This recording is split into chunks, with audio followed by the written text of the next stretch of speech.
छोटे भुला दिए गए गांव हस्तिनापुर में जिंदगी बैलगाड़ी की धीमी रफ्तार से चलती थी। सूरज रोज उगता और ढलता उन खेतों पर जो अक्सर हरे से ज्यादा भूरे दिखते थे, और कच्ची गलियों की धूल हर चीज पर एक मुलायम महीन चादर की तरह जम जाती थी। यहाँ एक औरत रहती थी, सबरी नाम की, जिसके चेहरे पर कठिनाइयों से भरी जिंदगी का नक्शा था, लेकिन उसकी आंखों में चुपचाप ताकत झलकती थी। वह अपनी छोटी बेटी रीमा के साथ एक छोटे से मिट्टी के घर में रहती थी, जो एक तरफ को थोड़ा झुका हुआ था, जैसे बरसों से हवा और बारिश का सामना करते करते थक गया हो। उनकी गरीबी कोई छुपी बात नहीं थी, यह गांव के कई लोगों के लिए साझा हकीकत थी, रोजमर्रा की जद्दोजहद में एक स्थायी साथी।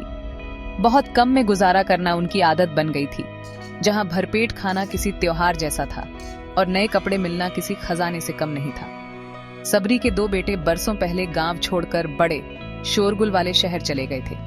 वे जब जब कर पाते पैसे भेजते थे, लेकिन शहर की अपनी जरूरतें थीं और जो रकम आती थी वह अक्सर बस अनाज और तेल के लिए ही काफी होती थी। बाकी के लिए कुछ नहीं बचता था। उनका घर, उसकी छप्पर वाली छत और फटी दीवारें उनकी तंगी की गवाह थीं। घर में 2 छोटे कमरे थे और रसोई बस एक खुली जगह थी, जिसमें मिट्टी का चूल्हा रखा था। पंखा या ढंग का बिस्तर जैसी चीजें तो बहुत दूर की बात थीं। उनका संसार गांव की साधारण दोहराई जाने वाली दिनचर्या में बंधा था, जहां हर दिन एक चुपचाप जंग थी, जो जिजीविषा और बेहतर कल की उम्मीद के साथ लड़ी जाती थी। रीमा, जो जवानी की दहलीज पर थी, हालात की सबसे ज्यादा कसक महसूस करती थी। वह अपनी माँ के चेहरे पर चिंता की लकीरें देखती और उन अनकहे बलिदानों को समझती जो उनके हर दिन में शामिल थे। वह धूल भरे हस्तिनापुर से आगे की जिंदगी का सपना देखती थी, ऐसी जिंदगी जहां उसकी माँ को हर सिक्का गिनना न पड़े। वह माँ का हाथ बंटाती, दूर के कुएं से पानी लाती और उनके साधारण घर में हंसी के पल लाने की कोशिश करती। फिर भी उसके पीछे हमेशा बेचैनी की परछाई रहती। यह एक छुपी हुई शर्म थी, एक रोज का समझौता जो घर की औरतों को हर शाम और रात के अंधेरे से जोड़ता था। उनके घर में गांव के कई घरों की तरह एक बुनियादी सुविधा नहीं थी, शौचालय। इसकी कमी सिर्फ असुविधा नहीं थी, यह रोज उनकी गरिमा और सुरक्षा के लिए चुनौती थी। मर्दों के लिए तो खुले खेत एक उपाय थे, लेकिन औरतों के लिए यह लगातार चिंता का कारण था। अपने लिए एक सुरक्षित निजी जगह न होना एक बोझ था, जिसे वे चुपचाप ढोती थीं। यह इतनी आम समस्या थी कि इस पर कोई बात नहीं करता था, बस और मुश्किलों की तरह स्वीकार कर लिया गया था। मगर रीमा के लिए अब यह स्वीकार्यता कमजोर पड़ रही थी। उसकी जगह बदलाव की चाहत ले रही थी, ऐसी जिंदगी की चाह जहां बुनियादी इज्जत कोई लग्जरी न हो। गांव के किनारे बहती नदी हस्तिनापुर के लिए जीवन रेखा थी। वही खेतों को सींचती, मवेशियों की प्यास बुझाती और गर्म दोपहरों में बच्चों का खेल का मैदान बन जाती। लेकिन रीमा और उसकी माँ के लिए इस नदी का मतलब कुछ और था। अंधेरे की ओट में यही उनकी निजी स्नानगाह बन जाती थी।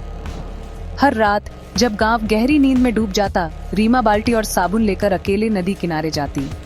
हर कदम पर उसका दिल डर और शर्म से धड़कता रहता।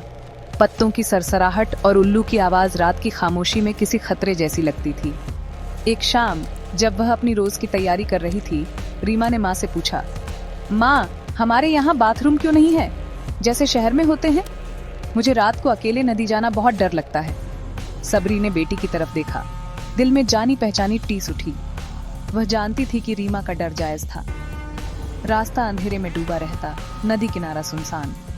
उसने गहरी सांस ली, कंधे लटक गए।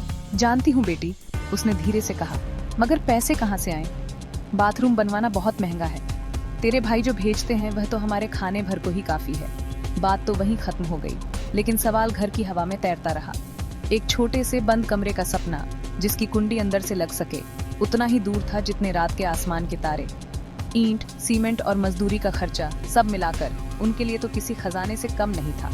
तो वे अपनी कठिन दिनचर्या में ही जुटी रहीं। सबरी अक्सर जागती रहती, रीमा के लौटने की आहट सुनने को कान लगाए मन ही मन बेटी की सलामती की दुआ करती। यह एक चुपचाप समझौता था, जरूरत से उपजा हुआ, जो हर रात उनकी सुरक्षा की भावना को थोड़ा थोड़ा कम करता जाता था। रीमा का डर बेबुनियाद नहीं था। उसने सुना था कि घास में सांप छुपे होते हैं और कभी कभी गांव लौटते मर्दों की परछाई भी देखी थी। हर बार नदी जाना एक जुआ था। वह जल्दी जल्दी नहाती, आंखें हर ओर घूमती, शरीर डर से सिमटा रहता। नदी का ठंडा पानी उसकी बेचैनी को नहीं धो पाता था, वह उस साधारण निजता के लिए तरसती थी जिसे शहर की औरतें शायद आम बात समझती हैं। बाथरूम की कमी सिर्फ सफाई का मसला नहीं था, ये इज्जत, सुरक्षा और अपने घर में सुकून से रहने की आजादी का सवाल था। एक आजादी जो उसने कभी जानी ही नहीं थी। एक दिन एक चिट्ठी आई जिसने घर की खामोशी में हलचल भर दी। सबरी के बेटों ने लिखा था कि वे शादी कर रहे हैं और अपनी नई दुल्हनों को आशीर्वाद लेने घर लाएंगे। ये खबर खुशी और चिंता दोनों लेकर आई।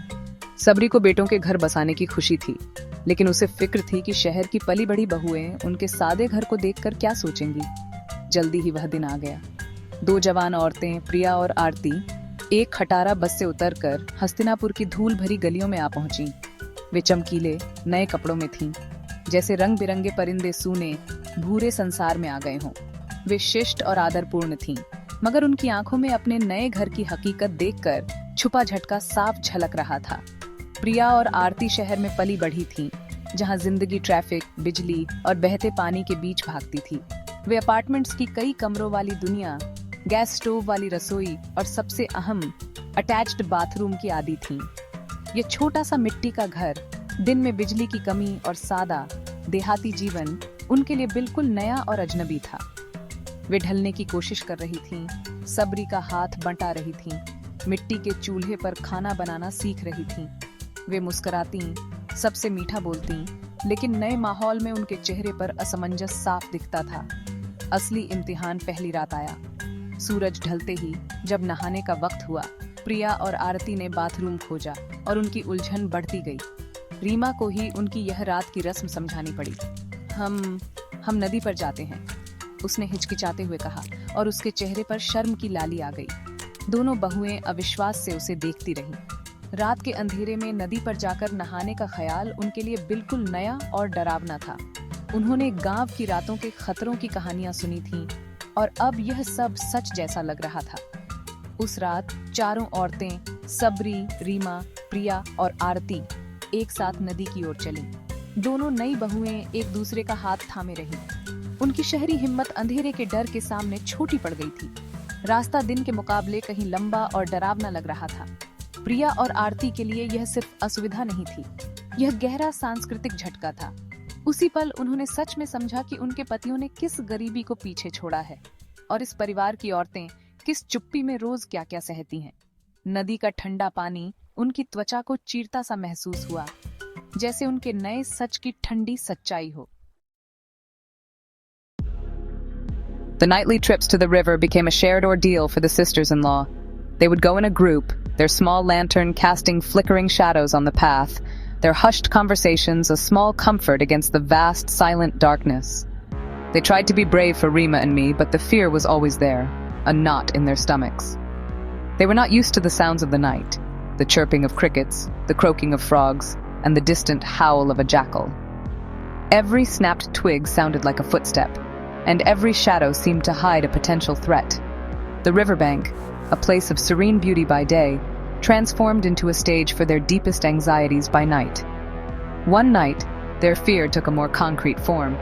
As they were finishing up at the river, they heard the sound of laughter and loud voices approaching from the main road. It was a group of men, likely drunk, making their way home. The women froze, their hearts pounding in their chests. They quickly doused their lantern, plunging themselves into complete darkness, and crouched behind a large bush, hoping they would not be seen. The voices grew louder as the men passed by, their coarse jokes and laughter cutting through the quiet night. The women held their breath, praying the men would not decide to take the path towards the river. The moment stretched into an eternity. Priya and Arti, who had never felt so vulnerable in their lives, held on to each other tightly, their bodies trembling. Even Rima, who was more accustomed to the night, felt a new level of terror. They could hear the men's footsteps falter, as if they were stopping nearby. A wave of panic washed over them. In that moment of shared terror, a silent understanding passed between the 3 young women. This was not just an inconvenience. This was a direct threat to their safety and their honor. They were exposed, unprotected, and utterly at the mercy of chance. Thankfully, the men moved on, their voices fading into the distance. The women waited for several long minutes before they dared to move. They scrambled back to the house, their relief so immense it left them weak and shaken. They did not speak a word on the way back, but their shared experience had changed something between them. The fear had bonded them. Back in the safety of their small home, the reality of their situation hit them with full force. They looked at each other, their eyes reflecting the same thought. This could not continue. They could not live in fear every single night. The river was no longer an option. The terror of that night acted as a powerful catalyst. The next morning, the atmosphere in the house was different. The usual morning chatter was replaced by a heavy silence. Priya and Arti, their faces pale but set with determination, knew that complaining would achieve nothing. They had seen my helplessness and understood the family's financial constraints. They realized that if they wanted change, they would have to be the ones to bring it. The fear they had felt by the river had transformed into a steely resolve. They were no longer just city brides trying to adapt. They were women who had decided to fight for their dignity. Priya, who had worked as a tailor's assistant in the city, called Arti and Rima to sit with her. "We cannot go to the river anymore," she said, her voice firm. "It is not safe. We need to build a bathroom, right here, next to the house." Arti, who had a knack for embroidery, nodded in agreement. "But how?" asked Rima, her voice full of doubt. "Ma said we don't have the money." Priya looked at her new sisters-in-law, a plan forming in her mind. "We will earn it," she declared. "You and I, Arti, we have skills. We can stitch clothes and do embroidery for the women in the village. And Rima, you can help us. We will work together." The idea was bold and unconventional for a village like Hastinapur, where daughters-in-law were expected to remain within the confines of the home, but their shared fear had given them an uncommon courage. They presented their plan to me, and honestly, I was initially hesitant, worried about what the village elders would say. However, seeing the unwavering determination in their eyes, and remembering my own nightly anxieties for Rima, I slowly nodded my approval. I saw in my daughters-in-law not a challenge to tradition, but a promise of a safer future for the women of my family. A new kind of family unit was being forged, one built on mutual support and a shared goal. And so, their mission began. Priya set up a small workspace in the veranda with a borrowed sewing machine. Arti spread a mat and began creating beautiful designs on pieces of cloth. Rima became their enthusiastic assistant, running errands, fetching materials, and learning the trades from her sisters-in-law. The news of the city bride's workshop spread through the village. At first, people were curious and skeptical, but the quality of their work and their earnest efforts soon won them customers. They worked from sunrise to sunset, their hands busy, their spirits high. Every coin they earned was carefully saved in a small tin box, a symbol of their collective dream. The men of the house, my sons, soon learned of the women's initiative. When they heard about the incident at the river and the subsequent resolve of their wives and sister, they were filled with a mix of shame and pride. They felt ashamed that they had not been able to provide such a basic necessity for their family, and immensely proud of the courage and resourcefulness of the women. Moved by their efforts, they decided to contribute more significantly. They started working extra shifts in the city, cutting down on their own expenses to send more money home each month. The family was now united in a single powerful purpose. Slowly but surely, the small tin box began to fill up. The clinking of coins was the sweetest music to their ears. It was the sound of their hard work, their unity, and their approaching dream. Rima, who had once felt helpless, was now an integral part of the mission. She felt a sense of empowerment she had never known before. Working alongside Priya and Arti, she was no longer just a victim of her circumstances, she was an agent of change.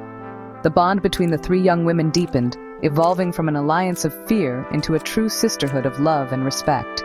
They were not just sisters-in-law, they were partners in building a better future. Finally, the day came when they had saved enough money. With joyful hearts, they bought bricks, cement, pipes, and a door. The entire family, including the sons who took leave from their jobs, participated in the construction. The men did the heavy lifting, while the women provided support, preparing meals and overseeing the work. The sight of the walls going up, brick by brick, was a moment of profound triumph for them all. The neighbors, who had once been skeptical, now looked on with admiration. The small bathroom being built was more than just a structure of cement and bricks. It was a monument to the family's courage, unity, and perseverance. When the bathroom was finally complete, with a proper roof and a sturdy door that latched securely from the inside, it was a day of celebration. I stood before it with tears in my eyes, a quiet smile on my face. Rima stepped inside and closed the door, feeling an overwhelming sense of safety and privacy for the first time in her life. Priya and Aarti looked on, their hearts full of pride. They had not just built a bathroom, they had built a sanctuary of dignity. The small house in Hastinapur stood a little straighter that day, a testament to the fact that when women unite with courage and resolve, they have the power to challenge their circumstances and build a new, better world.